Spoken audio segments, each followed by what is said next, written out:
I'm guilty. I look at the little clips and I laugh because they're funny. But America has the memory of a goldfish when it comes to bad presidents. One minute a man is wrecking the entire country, and the next he's an aw shucks grandpa, painting dogs like he didn't leave the world in flames.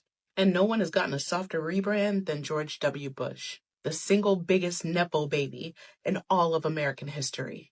A man who failed at everything he touched and was still handed the most powerful job on the planet.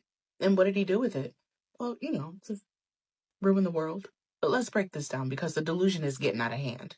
Born into one of the most powerful families in America, got into Yale not because of talent, but because his daddy and granddaddy were legacy donors. Failed his way through Harvard Business School because when your last name is Bush, an Ivy League degree is just a formality. Then he tried to be a businessman.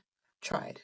He started an oil company and ran it into bankruptcy. He had to be bailed out by Saudi investors because, of course. And he got handed part ownership of a baseball team, like some rich kid getting a participation trophy. And somehow, instead of disappearing into country club obscurity, his family decided he should be governor.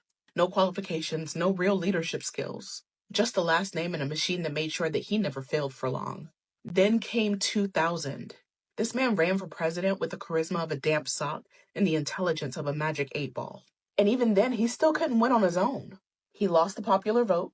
He got help from his brother Jeb, who just so happened to be the governor of Florida, the state who decided that election.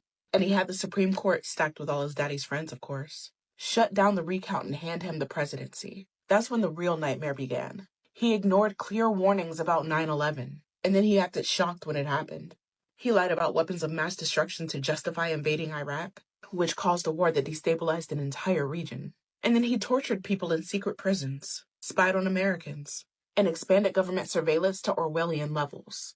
And then came Hurricane Katrina. People were literally dying on the streets of New Orleans, bodies floating in the floodwaters, families stranded on rooftops. And Bush?